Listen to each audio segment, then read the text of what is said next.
Welcome back, everyone. We are here starting our journey into round 8 of the Bologna Winter Tournament here at 4Seasons.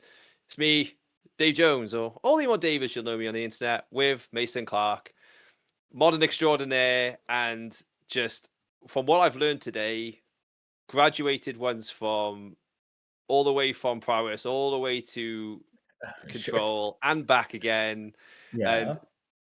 I'm just like me, loving this modern format as we've been going through these rounds. The one thing that's been great and exciting is we just keep seeing different matchup versus different matchup, Mason. Not a repeat like mirror in sight or like anything like that. And this is someone we're people who've got to commentate through Nardu Summer and all of that. And here we are with a brand new matchup in round 8.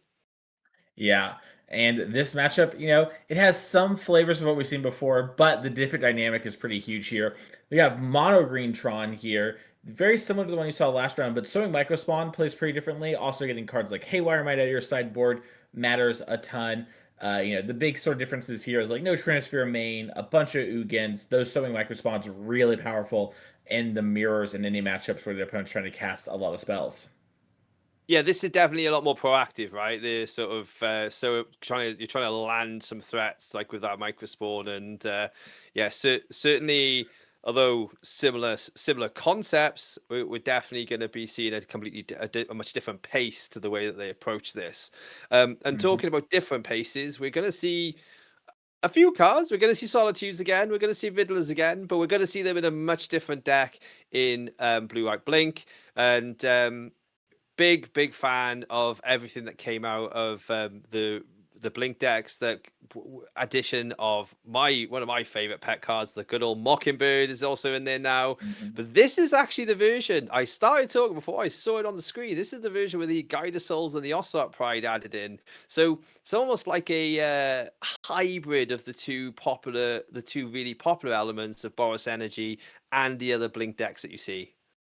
Yeah, this deck really gets to have the proactive draws, but also get those value games. And you'll notice here it's an alt art trying to hide from our Tron opponent, but the White Orchid Phantom is a 4 of in this deck. And between that and Philia flickering it, and Ephemerate flickering it, and Mockingbird becoming it, that is the card that Fabian here is really trying to draw into and have against this Tron opponent. And one of the weirder parts, we're in round 8 of 9. We might even know our opponents on Tron. We've been near them all day, right? We're both undefeated. There's only so many undefeateds at this point. So we might even see some brutal games here with the White Orchid Phantom coming down early and just devastating the Tron deck.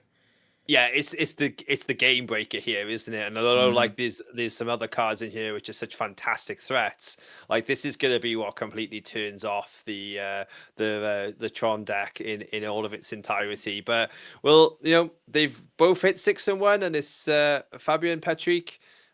UK flag there. If they are from the UK, great to meet you. And Andrea Razzani also starting off here with a good old map and. 6-1 they are on the day, so obviously sitting there right up and around the top tables. Fantastic work being done by the Impact Gaming guys on site for us today, pulling together some of the best feature matchups. We're gonna see. Oh, we are gonna hopefully see some impact on turn 2 here. If the Phantom starts getting deployed straight away, we'll know that we're in for a very aggressive game. Did they have a one lander? What is the? No, there is a land. There we go. Yeah, I think this is just a moment of thinking through your whole turn executing. And maybe we are a little light on land. So we're thinking about if we want to fetch, what colors we want to fetch. And it also could be a spot where maybe you have like Ocelot Pride and you could fetch a Surveil land into having 3 mana on turn 3, right? So sometimes, in these spots, even if it's going to be a White Orchid Phantom slammed here, you just need to stop and think. And especially against this version of Tron, White Orchid Phantom here is good. You're going to keep them off, but I guess in theory depends on what you want to fight over. But you could fight over either a turn 2 Thought Not Seer or the Tron piece. I think both make sense. Excuse me, turn 3 Thought Not Seer. If you have a flicker, I think getting the Eldrazi Temple is probably your best bet. And if you don't, you probably want to get the Tron piece. And it looks like we are going over the Eldrazi Temple. Yeah, for sure. And yeah, the think through comes to like, do I need to get aggressive and attack them, or am I better off going on the attack myself? Like you mentioned, any other time, if you were 2 mana up and you've got Guide Souls and Ocelot Pride in your deck, if you were in a position to deploy those, they might be the the feel like the right play. But yeah, sometimes you might just need to sort of stop this barrage of mana, which would eventually overpower you. But once again, though, Kozak's Command doing powerful things, and just sort of nosing on the token sideways. I love seeing tokens in these events, and I love seeing ones that they are either like now part of this event or ones that are from previous events. They did a great Mhm. thing in the UKRCs. Recently, we had an Ocelot Pride token which was actually Mm. numbered and That's drawn, and really like yeah, it was really cool. And I love. I'm a sucker for events which actually pay me in not in prizes, but necessarily like mementos. It mhm. really makes me feel good. But here's the Sir Mega Spawn. Yeah, getting that Tron piece here is really devastating. And this is the kind of thing that can punish you for going after that Tron land. It's also a spot where maybe you don't know you're playing against mono green. Against colorless, they can't do something like this. But now Andrea has unlocked 8 mana on the next turn without another land drop here. And we could potentially flicker this White Orchid Phantom, but if we don't, your 2/2 is not going to outclass the things that can be dropped with all this mana.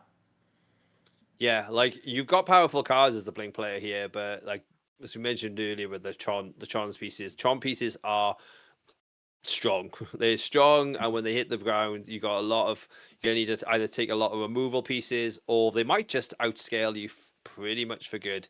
Gonna get in with the White Orchid Fant in here, and considerations about the follow-up play. We aren't got too much reveals on the hand, I don't think. I think I just This saw is an Ocelot Ephemerate in Pride. hand. Yeah, I'm pretty sure I saw Ephemerate Pride, Quantum Riddler, and then another white creature. So typically here, yeah, you don't want to blow up tower normally because then if they tutor for tower, they have 3 mana. That's sort of Mhm. the one trick they don't want you to know. So Blowing up the power plant. that helps. You want to put them on the back foot, and but at the moment, the weight into the Microsoul into the into the Phantom, you I think you ideally want to try and get some development on the creature base here, um, Yeah, to hand. be threatening.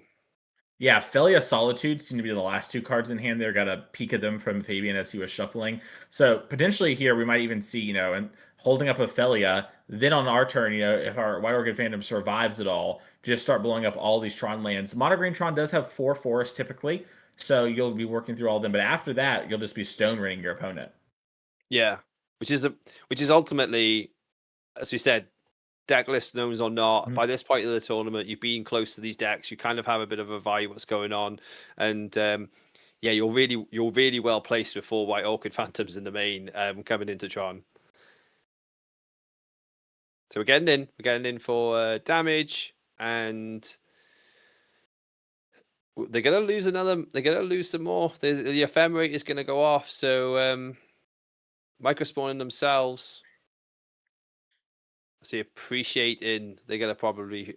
Oh, Yeah, so just going to find the missing Tron piece, and I think maybe as an expedition map, in theory, this protects you a bit from Tron getting blown up, right? You have another way to tutor it up. yeah, exactly. So they sort of like setting up the likelihood. Obviously it's known information. We're going to see an additional ephemerate, but yeah, Ophelia flashing feels like a play to consider here at the end step. More. Oh, Thought Night Hmm. Seer. A land for turn Thought Knot Seer, that's pretty strong.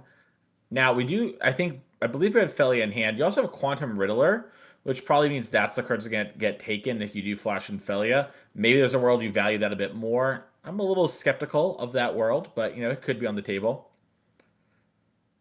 Yeah, like do you want to try and use some resource now? Yeah, because you will see Riddler go. I would expect. Yeah, I guess maybe you could see an argument to taking Solitude. I could also see a world where maybe you Solitude first, hit the Thought Knot Seer, see what you draw, and then decide if you want to, potentially save your Quantum Riddler. This Yeah, makes a I good think amount of sense to me. that's what we're doing. And it looks like we ripped another Ocelot Pride. And that might, well, once you've got two micro spawns out, I don't think I still don't think you take the Ocelot Pride instead. I think Oh you yeah, well the Riddler's going for sure because at this point you'll have yeah. no cards in hand, right? Riddler's just gonna be a draw two, But and you're with but Felia you're on the you're board. okay. You're okay with developing a Pride now, I guess. But yeah, you take the Riddler. Riddler Yeah, goes. now I like this play from Fabian too. Like, if you think you're gonna do it anyways, just do it first because maybe there's something you'll draw that you didn't think of before. Like another Ephemerate would have been a fine card to play, Yeah, right? exactly. So, oh, and it looks like maybe I failed. I thought we had 4 Force in the deck. Maybe I missaw the deck list or misremembered. That means this Felia, when it attacks, it will die to the Swimming Micro Spawn, but would also blow up another Tron land, forcing them off Tron. But Fabian does have to worry about actually winning the game here, Yeah, as well as exactly. these Swimming Micro Spawns are huge. Yeah, like they're big beaters, aren't they? And Mhm. you're not got any like life gain sources to start making cats other than, maybe sacrificing the ocelot to it. I haven't we don't know, well, we think we got a little pico. Is that gonna be the Ocelot Pride? And just a land, Right. yeah. Okay, interesting. Not even attack with the White Orchid Phantom, wants to hold back the two first strikers in order to beat the Sowing Micro Spawn in combat. But the last card in hand being Map means we're going to be able to get Tron again. So the real question is, did we rip a 7 mana card to then sort of, have it all? Yeah. Interesting. I guess a valuation of there's a valuation of the failure here, a higher valuation of taking them off Tron, so and keeping them off Tron. So, but they are completely out of resources. They take coming off the top of their deck here, so this could be the place where Tron starts to turn the corner in these kind of matchups. And that's So all this all this dust. dust, Yeah. yeah, And that is going to almost assuredly swing this matchup in Andrea's favor to a point that's nigh comebackable. Quantum Riddler is the big card that you could hit here. That's a lot of resources. This is honestly part of why you saw some players at the Pro Tour play Starfield Shepherd in this deck. Just a card yeah. that generates two pieces of cardboard, right? Something so